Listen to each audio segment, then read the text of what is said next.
शंका। उपदेश लेने के बाद रिश्तेदारी में, परिवार में या आड़ोस पड़ोस में शादी में पैसा, कपड़ा, साड़ी, सूट या गिफ्ट आदि वस्तु दे सकते हैं या नहीं। बेमतलब की सांसारिक परंपराओं व रीति रिवाजों से बाहर निकलकर आए एक भगत की सोच के विषय में बताते हैं कि डूबे थे पर उबरे, गुरु के ज्ञान चमक, बेड़ा देखा जरजरा, उत्तर चले फड़क। अर्थात समुद्र में नाव से यात्रा कर रहे व्यक्ति को पता चले कि इस नाव में छेद हो चुका है, पानी अंदर आ चुका है और कुछ ही देर में नाव डूबने वाली है।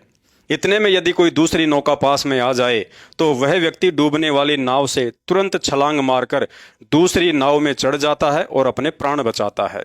इस उदाहरण से गुरुदेव भगवान ने हम नादान भक्तों को समझाया कि आज से पहले तुम जिस सामाजिक देखा देखी व भेड़ चाल में व्यर्थ की सामाजिक परंपराओं व रीति रिवाजों रूपी छेद वाली नौका में सफर कर रहे थे, यदि समय पर आपको गुरुदेव भगवान की ये भक्ति रूपी मजबूत नौका नहीं मिलती तो काल आपके कहां कहां कर्म फुड़वा रहा होता, एक बार गहनता से विचार करके अवश्य सोचना।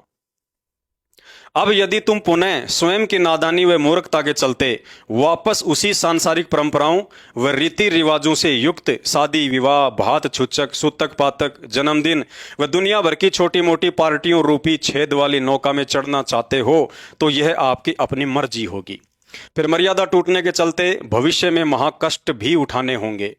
उपदेश प्राप्त करने के बाद यह गूढ़ ज्ञान, तत्व ज्ञान सुनकर भी जब एक भगत वापस उन्हीं सांसारिक चौंचलों में रुचि दिखाता है तो भगत की ऐसी नादानी देखकर गुरु भगवान बहुत दुखी होते हैं कि देखो, इन आत्माओं को ज्ञान से परिपूर्ण करने के लिए मैं इस काल लोक में आकर कितना कष्ट उठाता हूं, फिर भी ये आत्माएं हलवा त्याग कर बिष्टा खाने में ही रुचि दिखा रही हैं।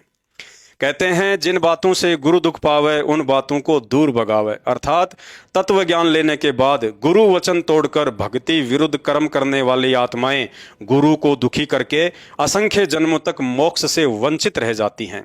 और यदि इस बिचली पीढ़ी में भी मोक्ष से वंचित रह गए तो फिर हमसे बड़ा निर्भागी प्राणी और कौन होगा। इसलिए जिस प्रकार एक शुगर के मरीज के लिए मीठा खाना मौत को दावत देने जैसा है, ठीक उसी तरह सतगुरु से दीक्षा प्राप्त करने के बाद उनके वचनों को तोड़कर इन शादी विवाह में जाकर सहयोग करना, नाचना गाना, जन्मदिन मनाना, व्यर्थ के सामाजिक समारोह में शामिल होना गुरु को दुखी करके भक्ति मार्ग में अपने लिए कब्र खोदने के समान है। गुरुदेव भगवान कहते हैं, कबीरा तहां जाइए रह संतन की प्रीत, इष्ट मिले और मन मिले, मिले सकल रस रीत। अर्थात एक ज्ञानी भगत को सदैव अपने जैसे आध्यात्मिक विचारों वाले व्यक्तियों की ही संगति करनी चाहिए। यदि हम अपने किसी भगत भाई बहन से मिलेंगे तो हमारा इष्ट भी एक ही होगा, मन भी मिलेगा, क्योंकि दोनों भगवान की चर्चा ही करेंगे और सुनेंगे। अर्थात दोनों को साध संगति करके लाभ ही मिलेगा। इसके विपरीत यदि हम किसी शादी या अन्य समारोह में जाएंगे तो ना ही उन भक्तिहीन सांसारिक लोगों से हमारे विचार मेल खाएंगे, ना ही भक्ति कर्म, ना ही मर्यादा और ना ही भगवान मेल खाएगा। हो सकता है ऐसी जगह पर काल प्रेरणावश किसी बात को लेकर कहा सुनी भी हो सकती है। इसलिए सतगुरु भगत तो लोक लाज को त्याग कर ऐसी जगहों पर यह सोचकर जाने से बचेगा कि कोई बात नहीं, कभी मिलेगा, और शादी विवाह में ना आने के कारण दो चार बातें सुनाएगा तो सुन लेंगे। गुरुदेव भगवान कहते हैं, लोक लाज मर्याद जगत की तिणके ज्यों तोड़ भगावे, जब कोई राम भगत गति पावे। लोक लाज ना कीजिए, निर्भय हो रहिए, जो मन चावे राम को तो दासा तंदरिए। गुरु को राखिए शीस पर और चलिए आज्ञा माही, कहे कबीर उस भगत को फिर तीन लोक भय नाही। भाई और बहनों, सतगुरु रामपाल जी के रूप में हमें जो कबीर भगवान मिला है, इन्हें मात्र गुरु ही समझने की भूल ना करना। सतयुग, त्रेता, द्वापर में जिस परमात्मा के दर्शन मात्र के लिए साधु संत ऋषि महात्माओं ने हजारों वर्षों तक घर त्याग कर कठिन से कठिन साधनाएं की, परंतु उन्हें दर्शन भी नसीब नहीं हुए। और आज दर्शन तो छोड़ो, साक्षात वो परमात्मा सतगुरु रामपाल जी के रूप में प्रकट होकर हमें अपनी शरण में ले चुका है। सन 1994 से प्रमाण दिखा दिखाकर साबित कर रहा है कि मैं वही अविनाशी कबीर भगवान हूं जिसकी तलाश में तुम असंख्य युगों से भटक रहे हो। अब खुद सतलोक से चलकर सामने आ गया तो तुम पहचानने में देरी कर रहे हो। और यदि थोड़ा बहुत पहचाना भी है तो इन व्यर्थ के शादी विवाह और जन्मदिन जैसे चौंचलों में शामिल होकर मर्यादा और भक्ति में गफलत कर रहे हो।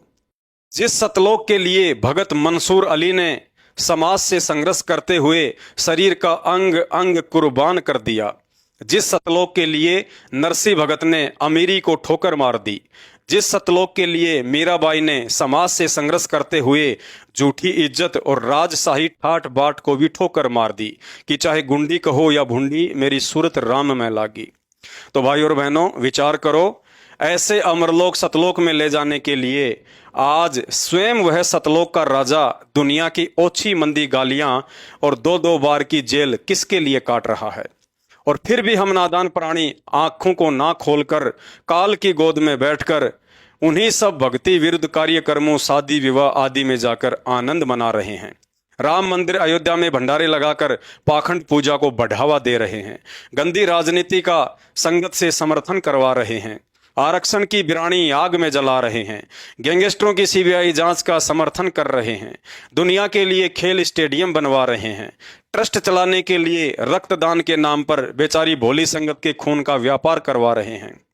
30 वर्षों से यह तत्व ज्ञान यदि किसी जानवर को भी दिया जाता तो वो भी सतलोक में जाने के लिए सहर्ष तैयार हो जाता।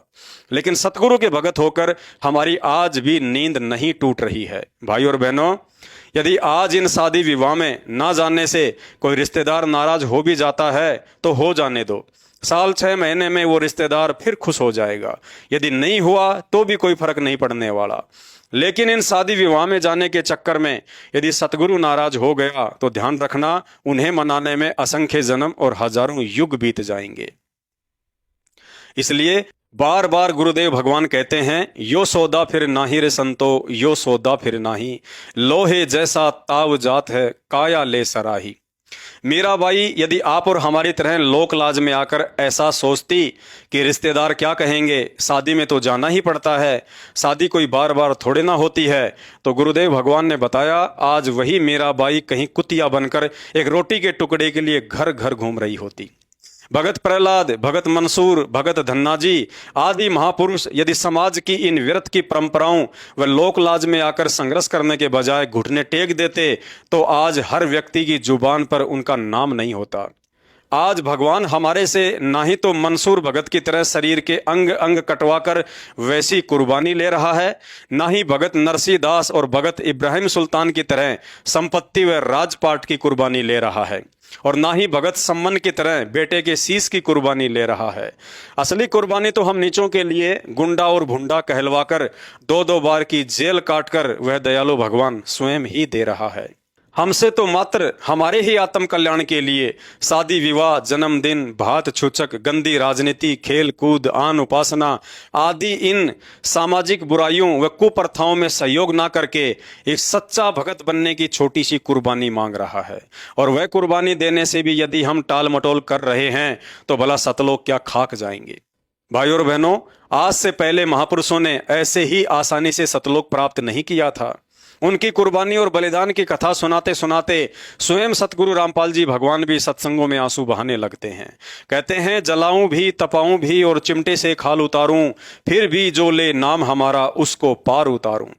अतः प्रार्थना है, अब की बार यदि किसी यारी रिश्तेदारी में, शादी विवाह या अन्य पाखंड में जाना हो तो कुछ देर शांति से बैठकर हमारे लिए असहनीय संघर्ष करते हुए हिसार जेल में बैठे सतगुरु की आंखों में अपनी मन की आंखों को डालकर देखने की हिम्मत करके ये विचार करना कि वह महापुरुष आखिर किसके लिए निस्वार्थ होकर परमार्थ के लिए जेल में बैठकर भी बाहर 1-1 घंटे के सत्संग भेजकर इतना संघर्ष कर रहा है, और बाहर मात्र मर्यादित भक्ति करने के बजाय काल प्रेरित सतलोक आश्रम मैनेजमेंट के साथ उनके भक्ति विरुद्ध कुकर्मों में आंख बंद करके आर्थिक व शारीरिक रूप से सहयोग देकर आप क्या कर रहे हैं?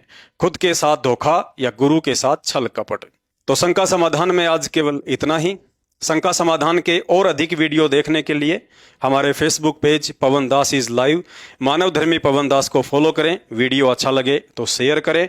बंदी छोड़ सतगुरु रामपाल जी भगवान की जय हो।